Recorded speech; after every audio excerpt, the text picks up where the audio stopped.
sabeu, anem tractant diferents dimensions del canvi climàtic i avui toca el tema de l'energia. El tema de l'energia té molt a veure amb el canvi climàtic perquè és un dels orígens d'aquest canvi, principalment, és el més important. I avui tenim diferents visions. Teníem una altra visió que no ha pogut venir, que és Ricard Gasol, però és que està malalt, per tant no ha pogut venir, però sí que tenim Jordi Soler, que ell és físic i coordina un projecte europeu que es diu MEDEAS, que va justament de com fer aquest canvi, de com estem avui cap al futur per fer una transició energètica cap a l'ús d'energies que no siguin fòssils, no? I com això afecta les diferents peces del sistema de la societat i això s'ha això i el que sembli que hagi de parlar, evidentment, no?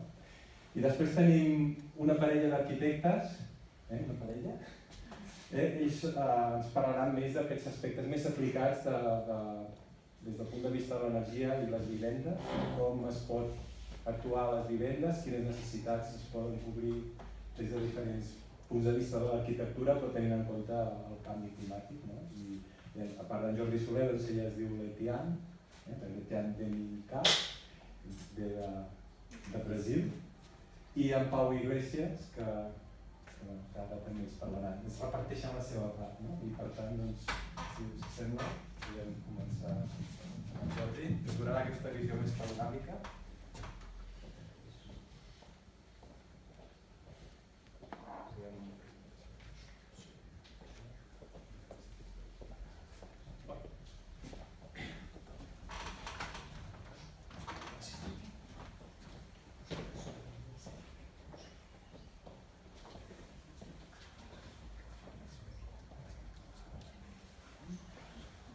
Molt bé. Bé, jo intentaré fer, com ha dit en Santi, primer de tot agrair-vos la vostra presència, que m'hagi convidat aquí per parlar de la meva feina i també per exposar-vos una mica què és el que s'està coent a nivells de recerca i també a nivell de política energètica a Brussel·les. Per exemple, llavors aquí, per exemple, si després tenim preguntes a aquest nivell, doncs podem fer un petit intercanvi.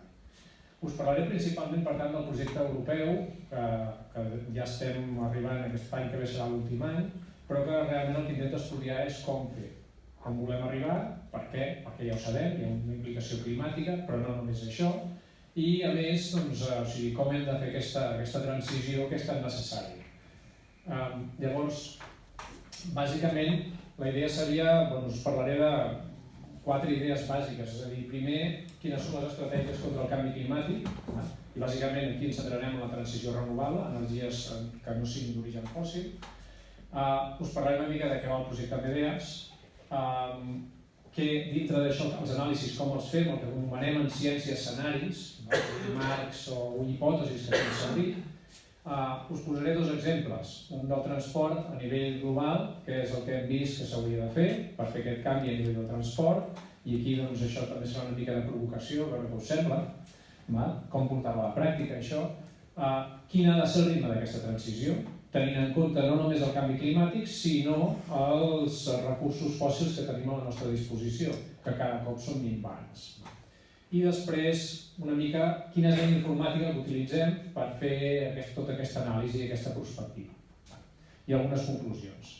Llavors, ràpidament només, bàsicament ja us han parlat del canvi climàtic, sabem que bàsicament a casa nostra el que tracta el canvi climàtic, el que ens afecta, són recurrència de fenòmens extrems, més pluges torrencials, més sequeres, increment paulatí de la temperatura promig mensual, i a nivell global això se tradueix en altres efectes, per exemple el desgel, les capes de gel a l'Àrtic, a l'Antàrtida, canvis de patrons en els oceans, etc. I tot això fa que hi hagi tot un canvi de comportament a nivell del que coneixem com a clima, és a dir, cada cop més els anys, la predicció del que serà l'any que ve o dintre de 10 anys serà més diferent del que és ara.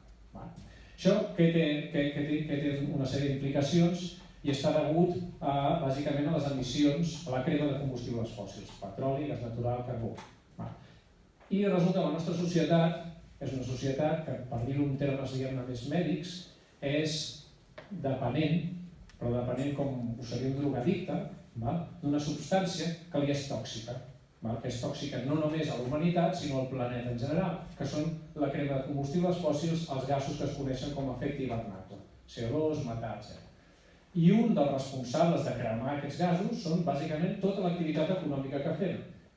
No només moviment, sinó per escalfar cases, per generar electricitat, etc. Això què vol dir? Doncs que l'energia que produïm, i l'energia no vull dir només electricitat, sinó l'energia que mou els cotxes, els camions, els barcos, els avions, doncs l'hem de canviar, perquè és totalment dependent de carbó, bàsicament petroli, però també gas natural i en una altra part carbó.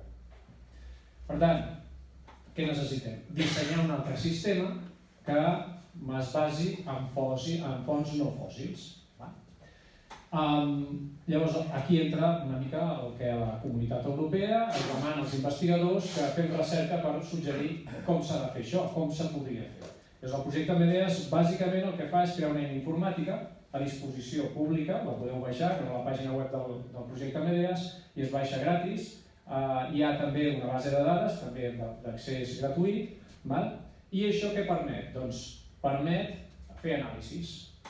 I una de les coses que teníem, que encara no s'havia fet i que encara no hi ha un acord molt comú, és dir, bé, quines hipòtesis treballem, és a dir, quines assumpcions de partida tenim per fer aquesta transició.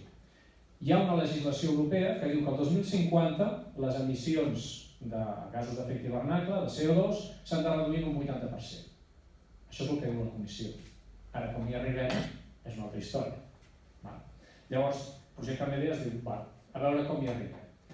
I llavors el que fem servir és el que se'n diuen escenaris. És a dir, un escenari típic seria aquest que li diem business as usual en anglès, que vol dir fer negocis com sempre. Si no fem res, si no fem cap canvi, què passarà? Arribarem a l'objectiu del 2050?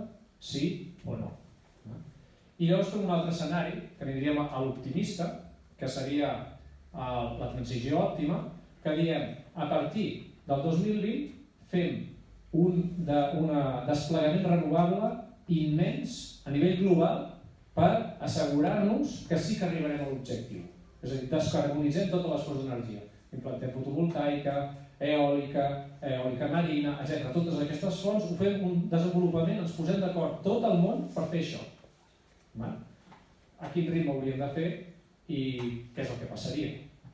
I llavors, clar, això són dos escenaris extrems, dues situacions extremes, doncs l'altra qüestió és plantejar-nos bé. I si prenem un intermig i donem una miqueta de temps, i esperem fins al 2030, què passa? I si esperem fins al 2040, què passa? Arribem al 2050? Bueno, no cal fer gaires càlculs, no? Penseu que si esperem el 2040, arribarem al 2050 amb un 80% de reducció? Molt difícil, no? Bé, doncs això, utilitzem una eina informàtica que ens dona números respecte a això, i això és el model. Llavors, què ha passat aquí? Què hem fet? Per un costat hem vist si, per exemple, féssim aquesta transició renovable començant el 2020, com serien les emissions de gasos d'efecte hivernacle? Com s'haurien de reduir? Si la fem el 2030, què passa? I si continuem fins ara, què passa? Si continuem fins ara, ja us ho dic, desastre. No cal fer gaires càlculs, però si continuem amatent com ara, passarem, segurament, és segur el model dona aquests resultats, però no només el nostre model, altres estudis també ho diuen, que passarem del que, si recordeu, els resultats, els acords de París, de la COP21, diu que no hem de passar de 2 graus. Si seguim com fins ara, sense fer res, i fer res vol dir, fer alguna cosa vol dir fer això, una aposta molt seriosa per les renovables, hi arribarem. I això ja sabeu, ja us ho he explicat les implicacions que té. Però què passa si reduïm abans? Doncs llavors això vol dir que té un cost i té un ritme. El que hem fet nosaltres, que no estava fet en el projecte, que hem fet els socis italians, el que hem fet és calcular quina part del pressupost global, de totes les emissions que a l'acord de París, que són a nivell mundial, es deixen, se limiten a nivell de tots els països, quin % li correspon a Europa. I dintre d'Europa, per exemple, prenem 2 casos d'estudi, que són Bulgària i Àustria, quin pressupost els hi surt, és a dir, quin ritme han de fer la implementació renovable. Si ens fixem en els objectius de París i fem la part que li tocaria a Europa, la cosa pinta difícil, perquè necessitem reduccions brusques. Fixeu-vos això, aquesta figura ens està dient quina és la tendència a nivell europeu i això seria el que hauríem d'arribar al 2050. Això és la caiguda que hi ha d'haver. Això en matemàtiques se'n diu una funció exponencial. I això vol dir que els canvis no poden ser progressius, lineals, proporcionals. Han de ser exponencials, o sigui, han de ser potencials, és a dir, com el que pretenen els economistes amb el PIB, però reduir les emissions. Bé, per tant, quines conclusions tenim? Doncs que bàsicament necessitem fer les coses ja i les necessitem fer de pressa, amb un ritme bastant gran, bastant ràpid. I el que necessitem a més és tenir en compte, en el cas que no hi arribéssim, tenir en compte el que se'n diuen efectes no només de mitigació, sinó que es coneix també, suposo que també us n'han parlat, efectes d'adaptació al canvi climàtic. És a dir, preveure que si no hi arribem, doncs ens haurem d'adaptar a això i llavors, per tant, això ja és tota una altra història. Llavors, a nivell, diguem-ne, més parlant per sectors, ens hem fixat molt en el transport, perquè el transport és gairebé dependent dels combustibles fòssils, bàsicament del petroli, amb un 80%. I en el cas del transport hi ha un altre efecte, que és la limitació de la producció de petroli. No sé si ara, una notícia que ronda per les xarxes i els telediaris és les revoltes que hi ha a França, els problemes que hi ha a França pel preu del dièsel. Bé, doncs això, per un costat, els governs justifiquen i diuen que és que el dièsel ha de pujar de preu perquè la gent el deixi d'utilitzar perquè té un alt impacte sobre el medi ambient, però hi ha una altra part de la història que és què està passant amb la producció de petroli cru a nivell mundial. I l'Agència Internacional de l'Energia ja dona perspectives de que la producció de petroli cru, el de més qualitat, doncs no és que pugui créixer molt, sinó que més aviat està saturada i té tendència a baixar. Llavors, tenint en compte això, hem d'adaptar el transport mundial i l'hem d'adaptar a un transport electrificat. I aquesta electricitat no pot venir de centrals de gas ni de cicle combinat, sinó que ha de venir d'energia renovable. Però si el transport s'ha d'electrificar, tenim bàsicament dos colls d'ampolla. I aquí llenço la pregunta. El coll d'ampolla està en els cotxes? No. El coll d'ampolla on estarà? Amb els avions i la maquinària pesant, que són les que necessiten uns combustibles amb més densitat energètica, gasoil, fuel oil, i, curiosament, també amb els barcos. Perquè tothom parla de cotxes elèctrics. Heu sentit a parlar d'algun avió elèctric? Comercial. Sí, hi ha un experiment que es va fer amb plaques fotovoltaiques d'un sol tripulant, amb unes condicions determinades, però ningú ha parlat de fer vols comercials amb fotovoltaica. Algú ha sentit parlar de vaixells elèctrics? I ara tornem a la qüestió. El transport de mercaderies mundial, amb quin mitjà de transport es fa? Algú li sona, això? Vaixell. Per tant, si hem de fer barcos elèctrics, però bàsicament ara estan basats en fuel oil, hem de passar o barcos que vagin amb piles de combustible o amb gas, que ha d'anar biocombustible, i això també és molt important. Nosaltres hem fet alguns càlculs, i una de les coses perquè ens sortissin els números és que, de les conclusions que arribem a nivell global, és que la flota de l'aviació mundial s'ha de reduir a la meitat. Males notícies pel transport aeri, però és que és el que hi ha. S'ha de reduir la manera que tenim de concebre actualment el transport. No pot ser que agafem el cotxe per qualsevol cosa i que tinguem el cotxe com a eina, diguem-ne, diària de transport, perquè fins i tot electrificant el parc automobilístic tenim problemes. I tenim problemes, i això nosaltres també ho hem avaluat, bàsicament perquè les bateries dels cotxes, i això són càlculs que no només hem fet nosaltres, sinó experts d'agències internacionals, tenint en compte, per exemple, el liti, doncs anem molt a prop de les reserves conegudes del mineral liti. Llavors, i això vol dir només en transport, això no vol dir ja liti per les bateries dels ordinadors, dels mòbils, etc. O sigui, que ens trobem amb altres límits que d'entrada no serien, diguem-ne, no se'ls planteja. Què ens plantegem? Doncs que el transport no pot ser substituir només on hi havia cotxes, posar cotxes elèctrics, on hi havia avions, posar avions amb biocombustibles, i on hi havia barcos, posar barcos també amb biocombustible o amb un altre tipus de pila d'hidrogen, etc. No serveix això, sinó que s'ha de redissenyar tot. I aquí venim amb la qüestió que ja no és un problema tècnic, és un problema sociopolític.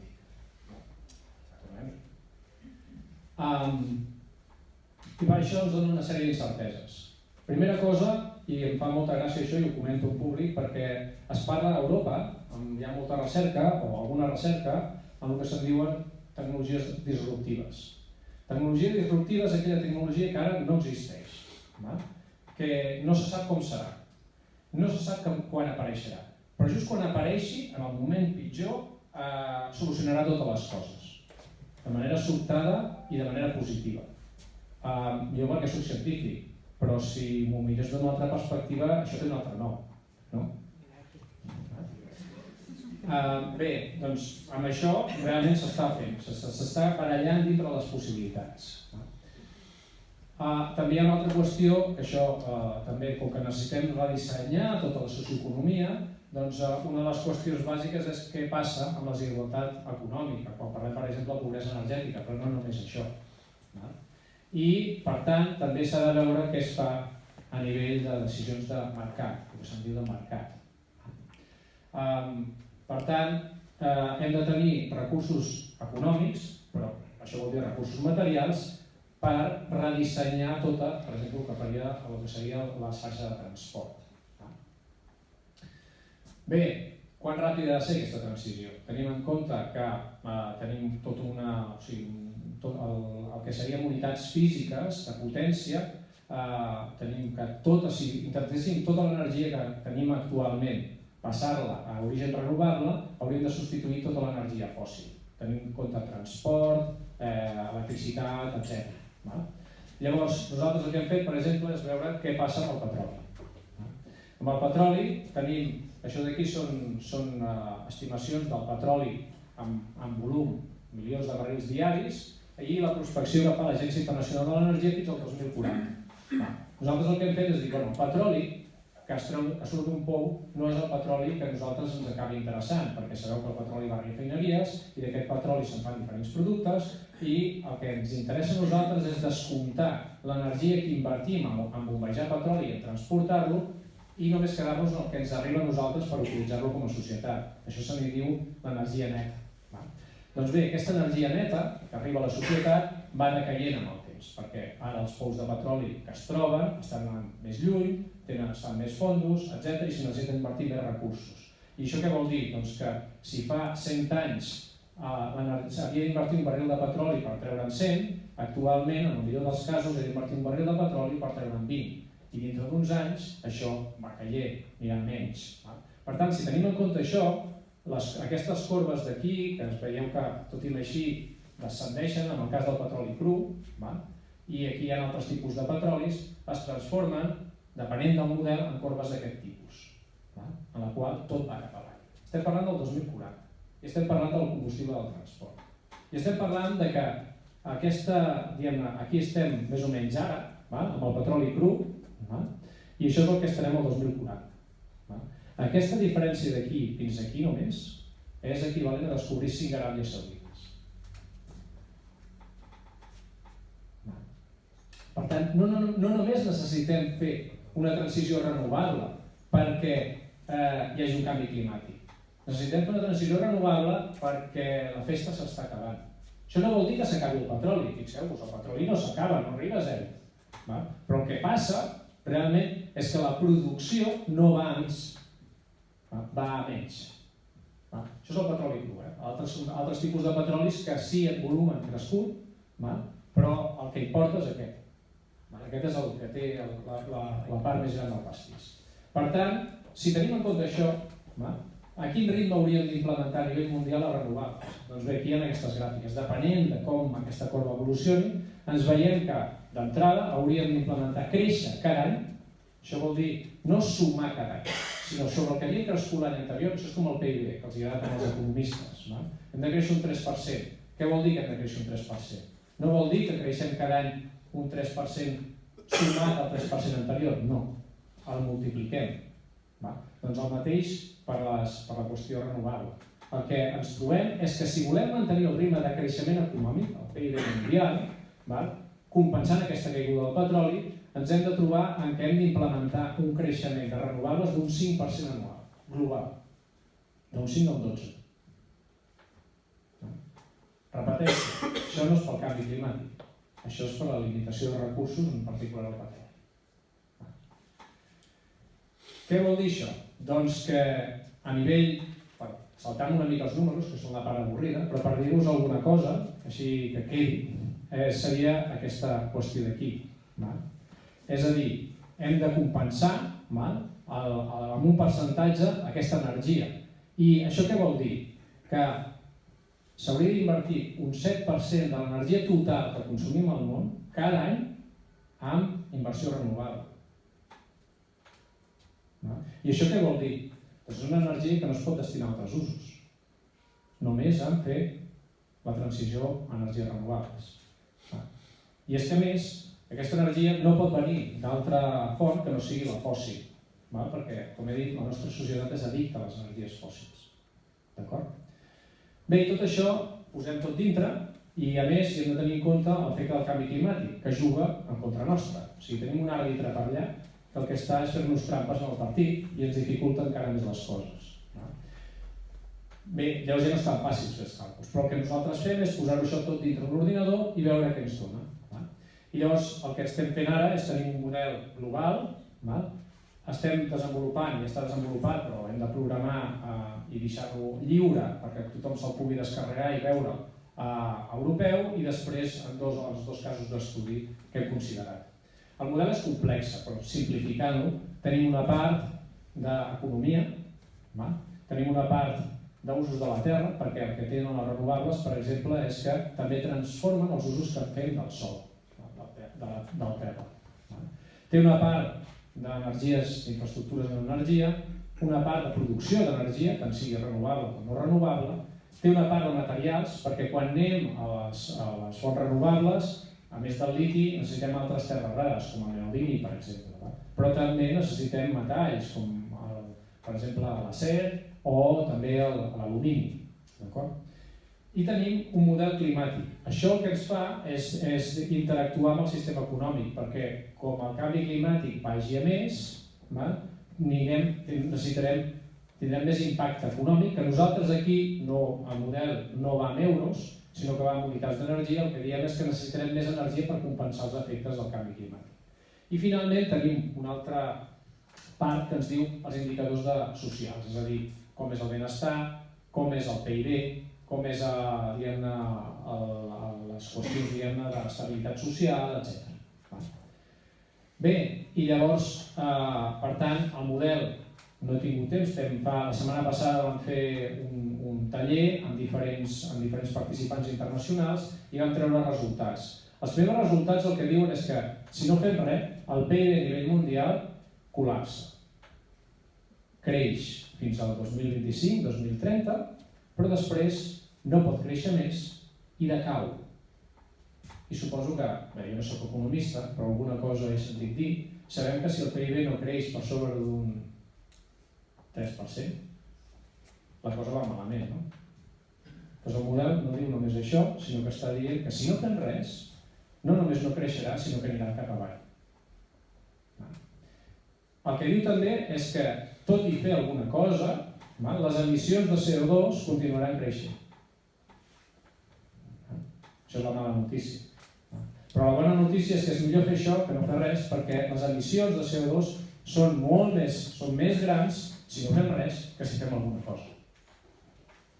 I la tercera cosa és que si fem la transició renovable, el PIB precisament no decau, sinó que s'estanca i té un lleuger creixement. Per què? Perquè com que no tenim la majoria d'activitat econòmica fòssil, sinó que és renovable, el sistema pot aguantar millor aquest decaïment de recursos fòssils. D'acord? Bé, llavors, com a conclusió, i per acabar, bones notícies i males notícies. Males notícies, primer les males. Les males notícies és que, com deien allò, com diuen normalment, i diuen a les pel·lícules, Houston, tenemos un problema, no? Però, amb el que us he explicat, ja no tenemos un problema, tenim dos. Tenim el canvi climàtic i tenim la limitació de recursos. Quina és la bona notícia? Doncs la bona notícia és que ho sabem.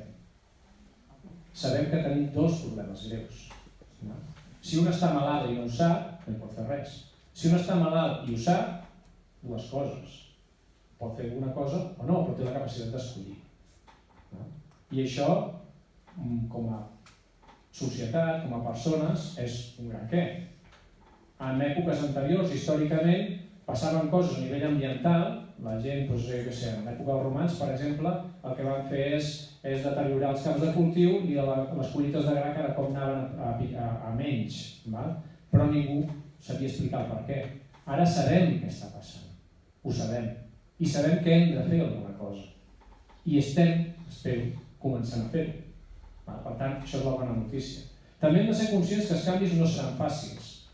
És una qüestió complicada. Tot un projecte europeu, 11 institucions, hi ha més projectes europeus treballant sobre això, gairebé 4 milions d'euros, els altres projectes el mateix, estem posats en això, però necessitem que tothom en sigui conscient de l'esforç que implica això. Que no ens venguin tampoc sopars de duro. No és fàcil fer això, però sabem la direcció en la que hem d'anar. I el que és important, i més important de tot, és ho hem de fer ja, ho hem de fer de manera, diguem-ne, ràpida, i ho hem de fer entre tots. No podem deixar ningú enrere. I quan vull dir ningú, vull dir ningú. No hem de pensar només en Matadepera, no hem de pensar només en Catalunya, no hem de pensar només en Europa, sinó que és un problema global. Per primera vegada, en la història de la civilització moderna, ens haurem de preocupar realment els uns dels altres. I crec que això és la millor notícia de tot. Tenim un problema, però ens hem d'ajudar entre tots per tirar endavant. Gràcies.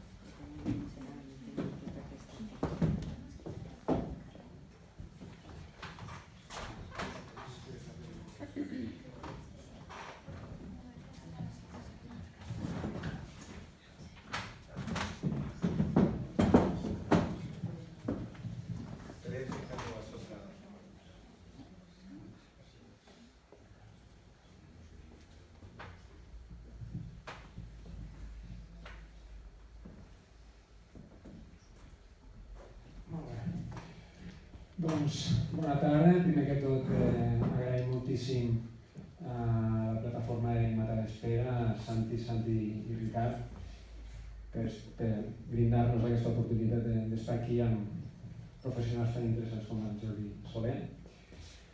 Nosaltres som un estudi d'arquitectura afincats aquí a Matadepera, amb una mica de bagatge internacional. Ja tenim experiència en altres països com Holanda, Itàlia, Estats Units i el Brasil. Llavors, el que intentarem fer ara és una explicació. Ja s'ha parlat molt de lo que és el canvi climàtic, de que hem de fer les coses, hem d'actuar de forma sostenible, hem de ser eficients energèticament. És a dir, el que farem és ràpidament un panorama global de com ens afecta aquest canvi climàtic i com hem de ser més eficients energèticament amb el tema de la construcció.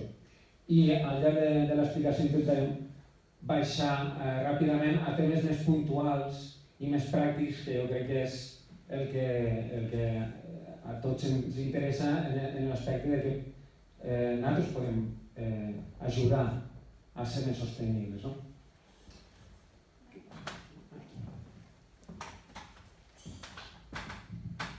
Una mica así, un poco. Primero, perdona que yo aún no hablo catalán. Mi sobrina de 4 años me está enseñando, o sea que poco a poco me voy poniendo, entonces hablaré en español, y si por acaso sale un portuñol al medio, por favor decidme. Pues inicialmente después de la charla de Jordi, se trabaja mucho con eso, con la energía global, ¿no? Entonces se habló mucho del transporte y ahora la idea es que tenéis un poco de conocimiento que consume, la energía que consume en la construcción, ¿no? Entonces aquí traemos algunos datos que la construcción ahora consume de energía 36% de toda la energía que tenemos, ¿no? Y 22% solo no, que es bastante, ¿no? Residencial, siendo que 6% de la energía es para transformar los materiales de construcción. Y aquí tenemos también 28% que es transporte, pero como una forma generalizada, significa que también el transporte desde la industria hasta la situación de la construcción, hasta la obra, también aporta un poco más de energía, ¿no? ¿Cuáles son las emisiones de gas carbónico también que vienen del sector de la construcción, ¿no? Entonces, 39% viene del sector. Y de nuevo la misma situación, ¿no? Tenemos la parte, 28% son los edificios, sea residencial o comercial, 11% viene de la fabricación de los materiales y también la parte de transporte también de los materiales hasta su sitio también va a generar esa cuestión del gas, de los gases, ¿no? ¿Quiénes son los protagonistas de todas esas emisiones, ¿no? Entonces, inicialmente tenemos las empresas que también generan bastante, también necesitan energía y generan también bastante gases, ¿no? Los gobiernos, la administración también tiene su parte en eso. Los profesionales, como nosotros, los arquitectos y ingenieros, estamos involucrados en todo eso. Y además de todo, todos los ciudadanos también tienen que hacer su papel y también consumen energía y también generan gases de efecto estufa. ¿Cómo podemos hacer que las edificaciones sean más sostenibles, ¿no? Porque la sostenibilidad, ya se ha hablado mucho y tal, pero tiene varias dimensiones, ¿no? La sustentabilidad no es simplemente una edificación que tiene un montón de placas solares y soy sostenible. O sea, solo placas solares no significa que soy sostenible. Tiene que tener una economía, tiene que ser circular, tiene que pensar en el agua, en el impacto que tienes dentro de la tierra y no solamente en la energía. Pero aquí hoy vamos a enfocar en el uso de la energía, ¿no? Entonces, primero de todo, no construir. Si yo quiero ser sostenible, no construyo, pero voy a quedar en la calle, mojándome en la lluvia o con el sol o lo que sea, ¿no? Construir de forma más sustentable, ¿no? ¿Cómo podemos hacer eso? Intentaremos entrar un poco en este tema. ¿Y cómo rehabilitar de forma más sostenible, ¿no? Aquí ahora en Europa tenemos ya un parque construido y consolidado, ¿y cómo hacemos ahora para que ese parque que tenemos de edificaciones sean más sustentables, ¿no? Más sostenibles? No construir, mantener entonces la naturaleza así como está y mantenemos nuestro abrigo y mantener lo que tenemos. Si vamos a construir de forma más sostenible, aquí siempre hablando normalmente de una obra nueva, ¿no? Inicialmente tenemos que pensar con el clima. Entonces, si vamos a construir una nueva vivienda o una oficina o lo que sea, ¿no? Tenemos que primero localizar dónde está el sol, o sea, intentar localizar siempre las partes más frías o las partes de permanencia más a la fachada sur, que así va a recibir más sol.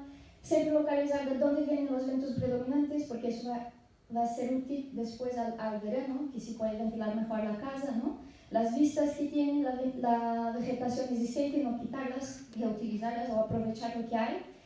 La tipología y la topografía del terreno, también utilizar la topografía e intentar tocar el mínimo la tierra que tenemos. Y también la parte de los vecinos. A lo mejor yo tengo un solar muy chulo, muy bien ubicado, pero tengo un edificio de 10 plantas al lado que me hace sombra todo el día. ¿Y cómo voy a construir en ese sitio, no? Después de trabajar toda la parte de clima, toda la parte del sitio, del local donde vamos a proyectar, ahí sí empezar a pensar en los conceptos pasivos que se pueden aplicar dentro del proyecto de la vivienda en este caso, ¿no? Entonces siempre pensar en la situación, en la orientación, la forma de la vivienda que puede ser más compacta, que así también será más económica y también al final el consumo de la energía será menor. La distribución interna, también pensando en el programa de la vivienda para saber dónde se puede localizar, por ejemplo, las zonas más frías que se pueden poner a cara norte, y así podría ser, por ejemplo, la cocina o el garaje, que no estemos ahí tanto tiempo, y el salón, por ejemplo, planear a la cara sur, que es donde pasamos más tiempo, ¿no? Pero luego entraremos más en detalle en esto, ¿no? Los sistemas constructivos de los materiales también son súper importantes en la cuestión de la energía, porque cuanto más aislamos la vivienda, eso está bien, pero a lo mejor utiliza un aislante que es súper impactante al medio ambiente o que tiene una energía embutida, ¿sí? La energía de producción de ese material es muy alta y al final esto acaba siendo insostenible, ¿no? Entonces los materiales también hay que pensar muy bien y de dónde vienen, ¿no? Más me vale comprar un aislante que sea aquí cerca, pero que sea que comprar uno que venga, yo que sé, de Londres o de otro sitio, ¿no? Así también reducimos el consumo energético, ¿no? Y las estrategias pasivas son todas aquellas que se pueden hacer desde el proyecto que reduzcan el consumo de energía. Entonces, por ejemplo, lo de la ventilación cruzada, lo de la orientación, todo eso puede ayudar a reducir el consumo. Después, también en el marco ese de la normativa europea, en 2010 salió la directiva 2010-31, que a partir de, ahora vamos a ver, ¿no? Que se tiene que generar más energía renovable en las edificaciones. Entonces, aquí tenemos un ejemplo que a partir de 2021, todas las edificaciones construidas en Europa pueden consumir como máximo 15 kWh metro cuadrado de energía fósil. Esa es la directiva y todos los países de la Unión Europea tienen que hacerlo también, ¿no? Para tener una idea, esta es una certificación de un edificio de viviendas que hemos hecho y el máximo de la eficiencia, que sería una A, consume 26 kWh. O sea, tenemos que hacer casi la mitad, reducir prácticamente la mitad de eso para hacer un edificio que tenga consumo casi nulo. El NZERP, que se habla mucho, la sigla en inglés, pero la idea es aquí, el edificio en sí sea casi de consumo cero. Entonces, en relación a la directiva, a partir en teoría la directiva va del 31 de diciembre de 2018, o sea, el 1 de enero de 2019, todas las edificaciones que son públicas ya tienen que tener esa tipología. Y a partir del 1 de enero de 2021, todas las edificaciones privadas, o sea, todos los edificios de obra nueva, tienen que tener esos parámetros, o sea, tienen que consumir casi nada de energía. Y por eso ahora vamos a entrar un poco en el tema más de rehabilitación, porque esas directrices son más para obra nueva. Pero si caso alguien va a hacer una reforma, una rehabilitación de la vivienda, más del 25% de la vivienda tendrá que también estar adecuado a esos parámetros.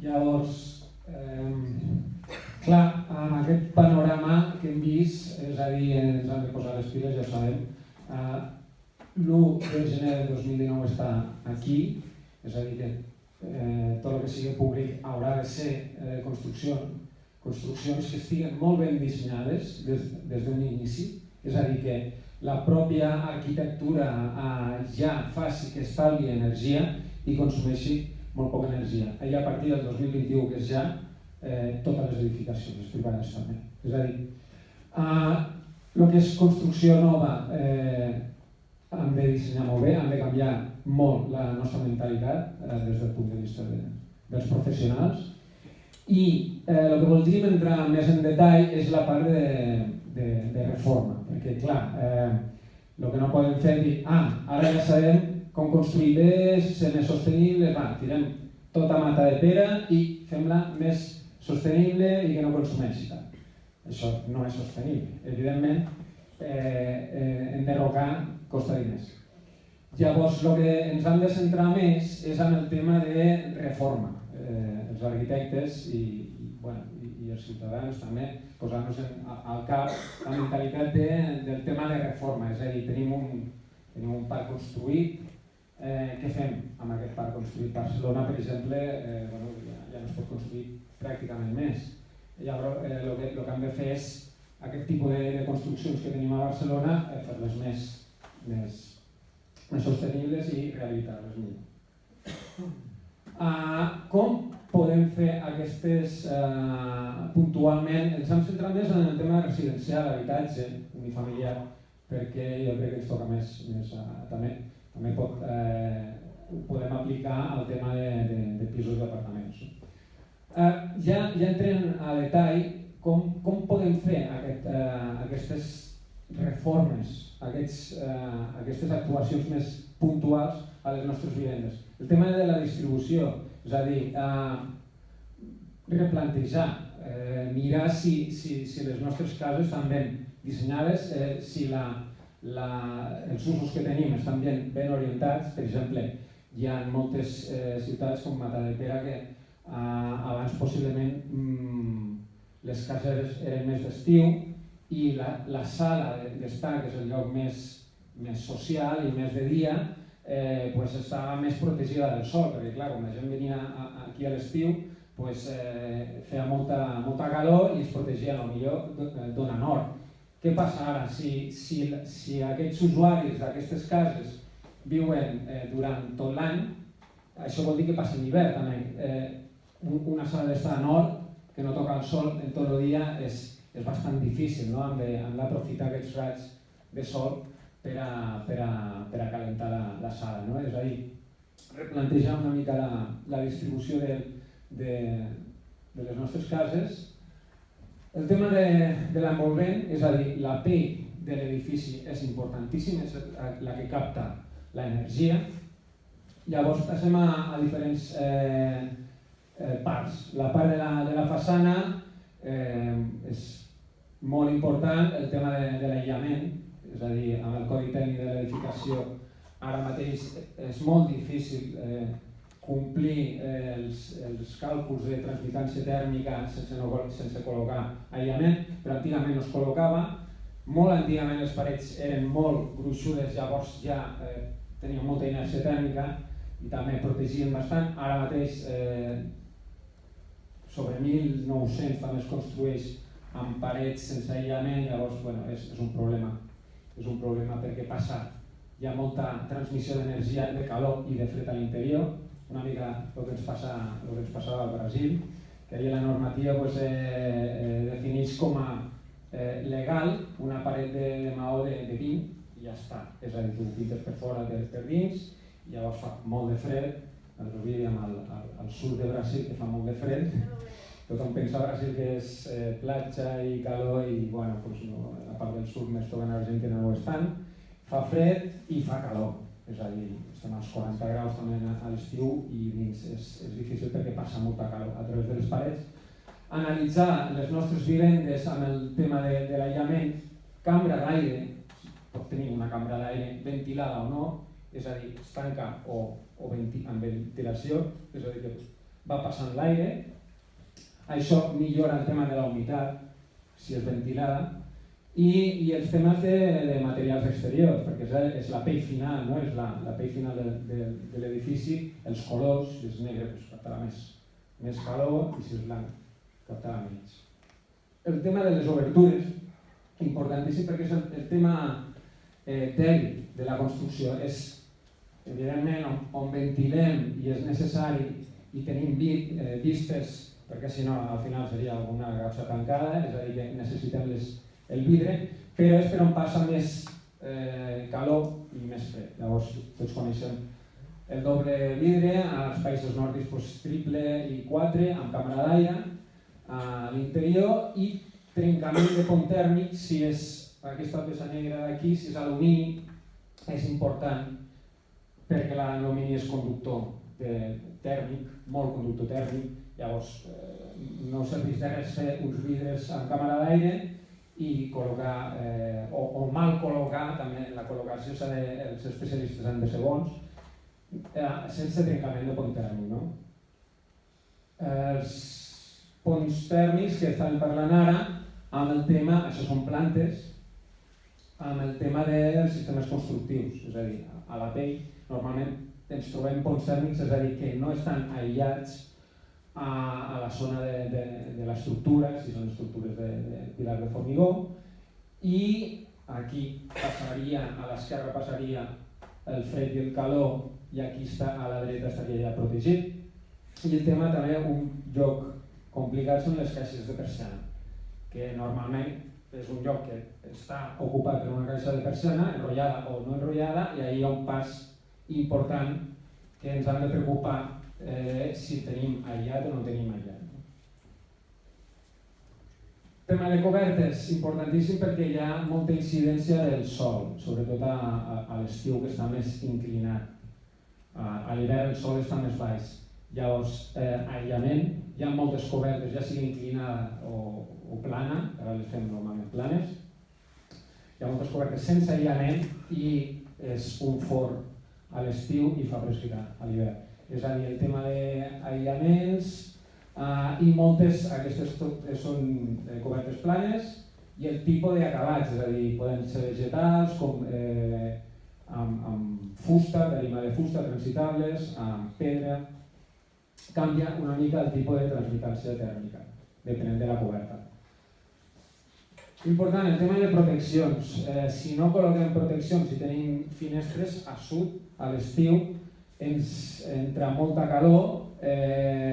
Si tenim les finestres tancades, el sol, el raig de sol entra, fa un efecte invernader i no el raig, la longitud d'ona del raig se modifica i ja no torna a sortir, és a dir, que escalfem moltíssim l'interior, no?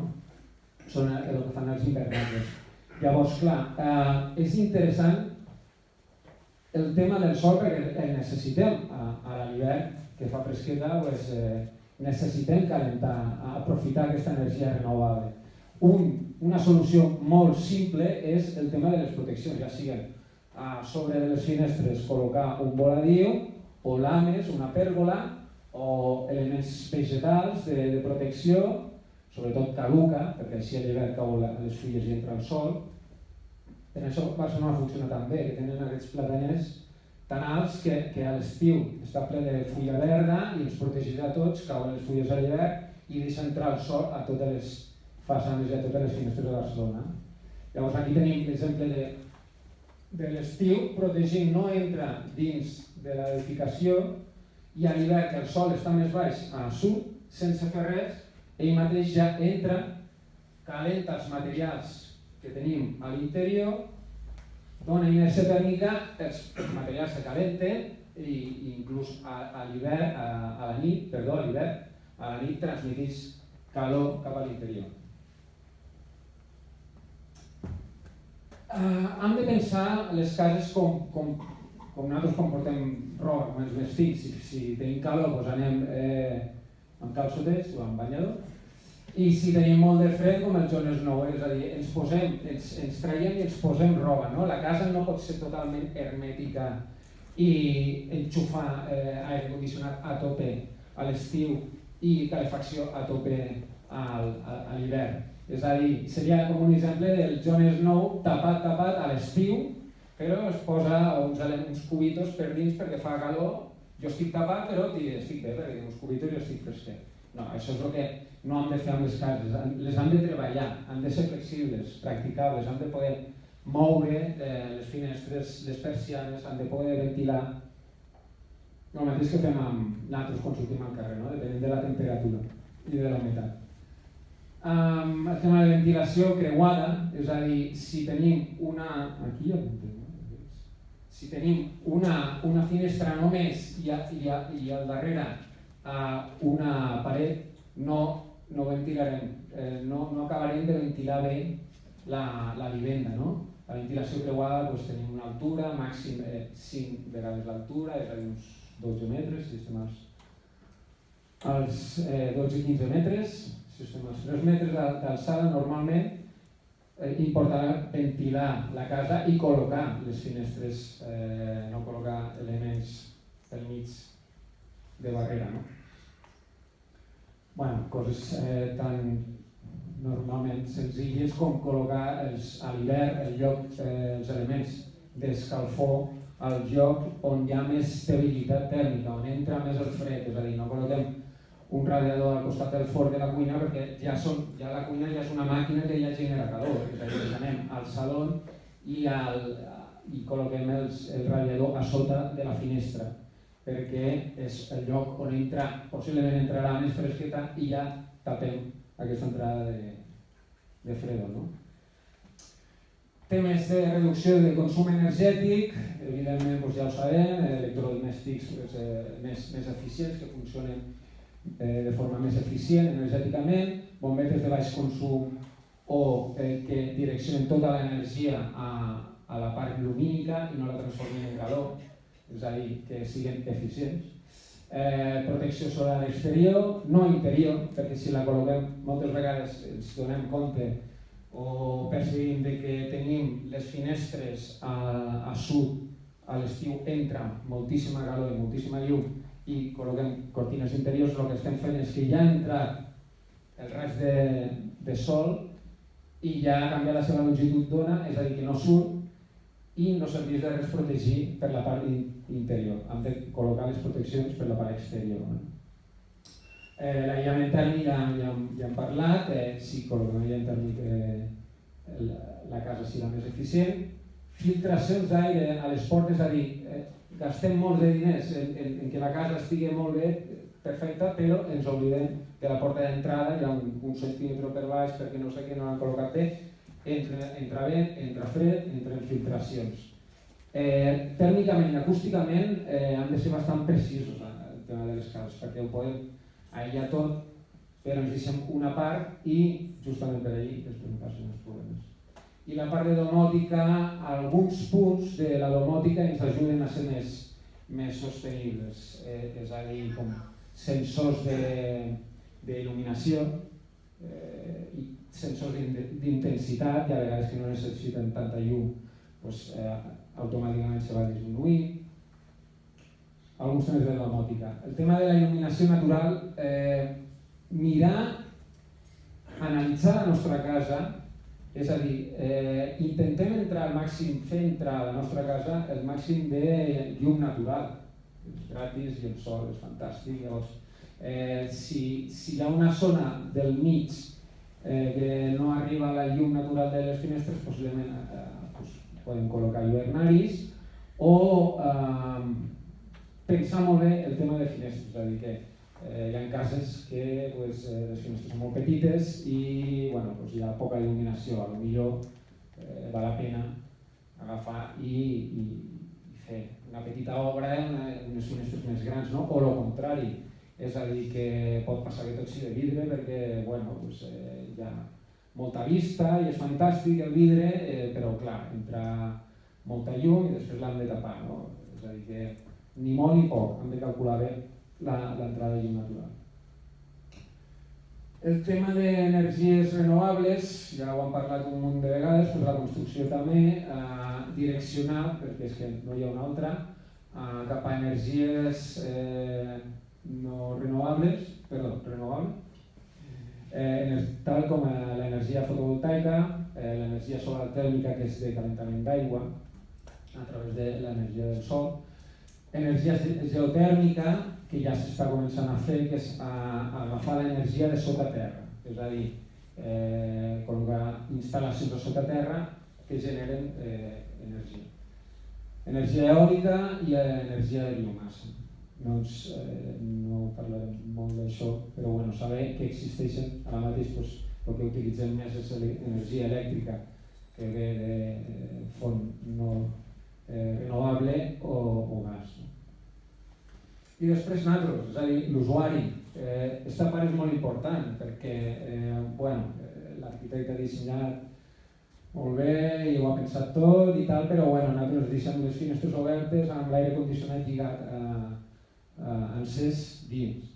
Llavors, clar, què podem fer? És a dir, entenem la temperatura exterior, la humitat de fora, entenguem el tema de la nostra casa i utilitzem-la bé, és a dir, obrir o tancar les persianes exteriors quan toqui, és a dir, a l'hivern possiblement no volem persianes, volem captar raigs de sol, obrir i tancar les finestres per ventilació, racionalització de la llum artificial, és a dir, de dia, si està ben dissenyat l'edifici, no faria falta tanta il·luminació artificial, de nit o sí, Però bueno, en lloc que ens oblidem i ens deixem les llums obertes, temperatura interior, ja que col·loquem energies actives, instal·lacions actives, no passives, pues el mínim, no ens passem a l'estiu a anar amb l'aire condicionat a tope i posar-nos jerseis a l'estiu, i a l'hivern anar amb màniga curta tampoc no fa falta, no? La temperatura interior una mica entre els 20 i 22 graus. Dir-vos que us podeu baixar de la nostra web una guia sobre el disseny sostenible en petites vivendes. Està en anglès, però bueno, si teniu algun dubte ens podeu enviar un e-mail o ens podeu trucar o qualsevol dubte ens ho feu saber, que us ho traduirem. I ens agradaria acabar la xerrada amb una pregunta, que és aquesta que faríeu ara, per millorar energèticament la vostra casa. No fa falta que la contesteu, però que us entri dins del cap i pensar, dir, vale, doncs, sí que hi ha coses a millorar. És a dir, en el fons, el que fem és que la nostra edificació consumeixi menys energia, l'estem millorant i estem pagant menys. Estem millorant disminuint el canvi climàtic. Doncs moltes gràcies.